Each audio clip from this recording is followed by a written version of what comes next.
Screwed everything up. No, I didn't. Wherever you find people, at home or on the job, you'll find conflict. People disagree about things. It's a fact of life, and it doesn't have to be a problem. In a workplace, conflicts that are handled appropriately can be a source of innovation and positive change, both for employees and the companies they work for. But when conflicts go unresolved, they can raise stress levels, interfere with business, and even lead to physical violence. To prevent this, human resource professionals have developed an effective conflict resolution process that employees can use to help find lasting solutions to disagreements on the job.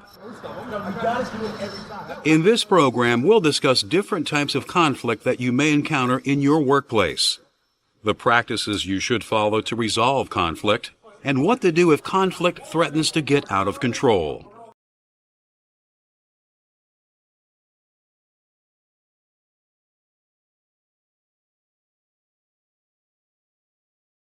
Who put the tools on the side? You know that spills your oil. When conflicts that arise in a workplace are not resolved, they can raise employees' stress levels, damage their morale, and even lead to physical violence.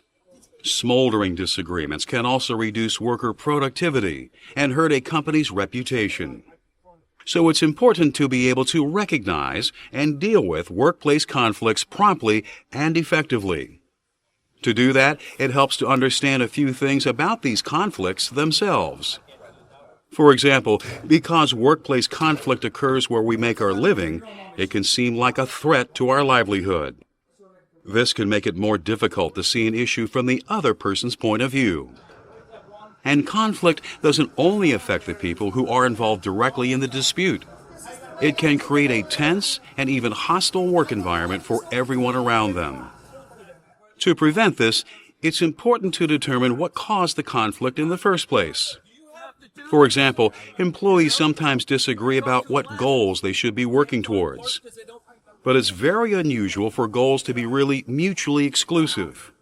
In these cases, looking at the bigger picture can help us see how multiple objectives fit together in an overall plan.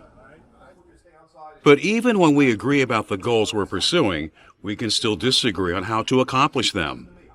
These are called procedural conflicts, and they can often be resolved by combining different strategies into a plan, compromising as to how we will proceed. Dad, what are these doing in aisle 3? It's supposed to be in 4. I know. Other types of conflicts can arise from simple misunderstandings, lack of communication, or poor data. In these situations, it's important for coworkers to establish common ground by ensuring that everyone has the most reliable, accurate, and up-to-date information possible. However, even then, we can still disagree about what those facts mean. Fortunately, these types of differences of opinion can often be resolved through friendly discussion. This approach also helps to establish a better understanding of the issues for the whole team. But it's important to remember that conflict is like a forest fire. If you don't extinguish it completely, one spark can make it flare up again. So any solution to a conflict has to work for everyone who is involved. Because if one party is dissatisfied, the issue really hasn't been resolved. I need to finish this project. No, it's okay. We got the guys.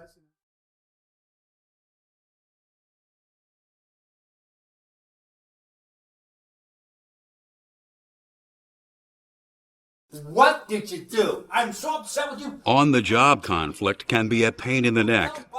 No employee is going to welcome the distraction that a disagreement causes during a busy workday. Resolving the issue makes demands on our time and energy as well. Don't worry about it. That's all taken care of. So while it may be natural to wish for quick and easy solutions to workplace disputes, this can often lead to some bad habits that actually make conflict resolution more difficult.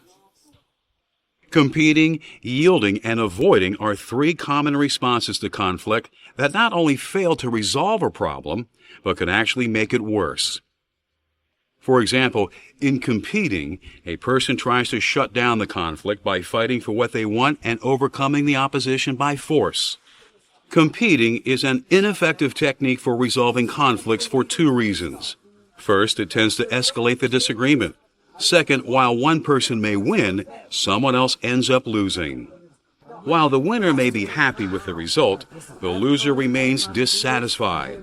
And since everyone's needs and concerns have not been addressed, the conflict is bound to crop up again later. Another ineffective approach to conflict resolution is called yielding. This is when one party to the conflict tries to make peace by surrendering to the other. They might say something like, "I don't have time to argue about this, have it your way." But yielding doesn't create a lasting resolution because someone still has to lose.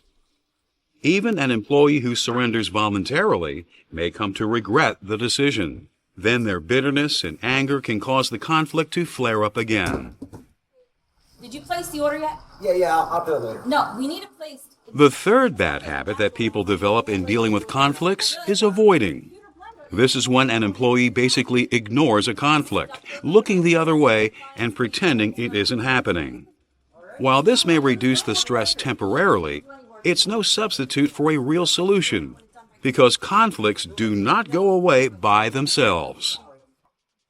Instead of resolving a conflict, competing, yielding, and avoiding just delay when a real effort must be made to solve the problem. And it's important to remember that typically the longer the resolution is delayed, the more a conflict escalates, increasing both the bitterness of the dispute and the possibility that it will lead to violence.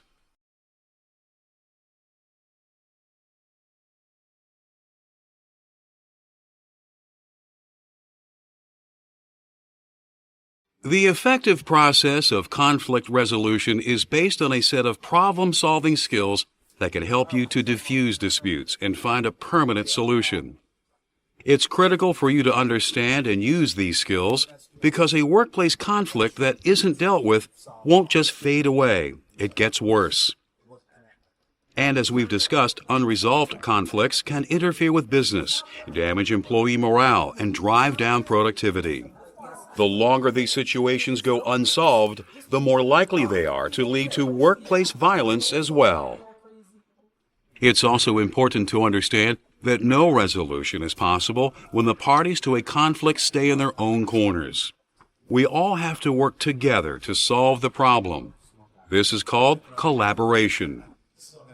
Collaboration requires us to let go of the "I'm right, you're wrong" mindset, as well as any anger that disagreement has caused. Letting emotions drive your behavior will only make it harder to reach out to others and find a solution. It helps to take a step back and look at the big picture.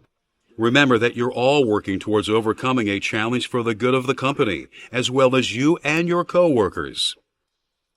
All of the people who are involved need to communicate, to explain their positions and find some common ground.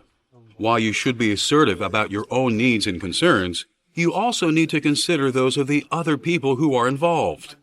So be prepared to compromise. Weigh your priorities and decide where you can give a little to get a little. Negotiating these trade-offs can be the most time and effort-intensive part of the conflict resolution process. But it's also key to finding a successful solution.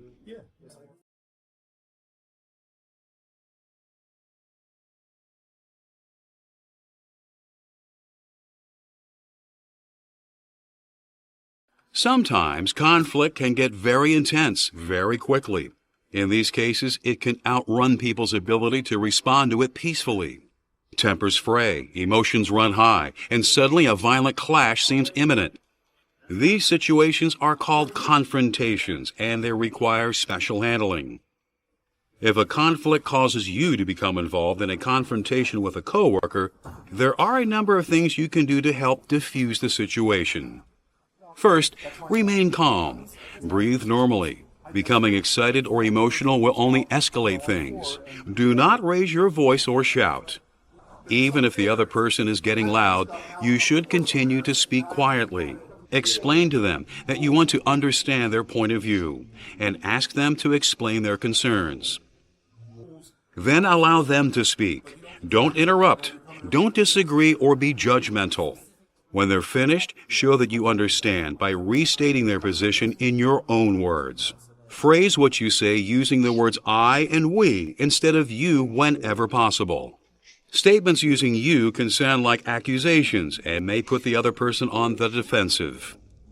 Don't fidget or make fists. Don't cross your arms. Keep them low in a non-threatening position. Try to stay at least 5 feet away from the other person. Avoid physical contact. If the other person pushes or tries to hit you, just walk away. Pushing or hitting them back will only intensify the confrontation. If the other person grabs you, try to break free and get away. If you can't get away, call for help. There's usually someone nearby who can assist you. Do not allow yourself to get drawn into a fight. You could be seriously injured, face disciplinary action from your employer, or be arrested for assault. You can even be sued by the person you were fighting with, no matter who started it. You take me out? You tell them up front? Are you serious, man? If this stuff goes on back order and we won't be able to get I'll do it later. I'm working on wiring here. Computer blender, it won't be on. You have to do it now. As we've seen, conflict in the workplace can be bad for employees and the companies they work for. But there are things you can do to help resolve disputes for everyone's benefit. Let's review. Handled correctly, workplace conflict can be a source of innovation and positive change. But conflict that goes unresolved can be bad for people and for business. Remember that quick and easy responses to conflict do not address the roots of a dispute.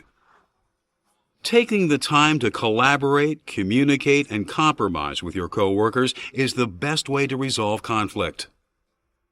If a confrontation occurs, you can diffuse the situation and help to prevent violence by staying calm and avoid being drawn into a fight. Now that you understand the problems that conflict can create and know how to find lasting solutions to any disputes that do arise, you can help make your workplace more pleasant and productive for everyone every day.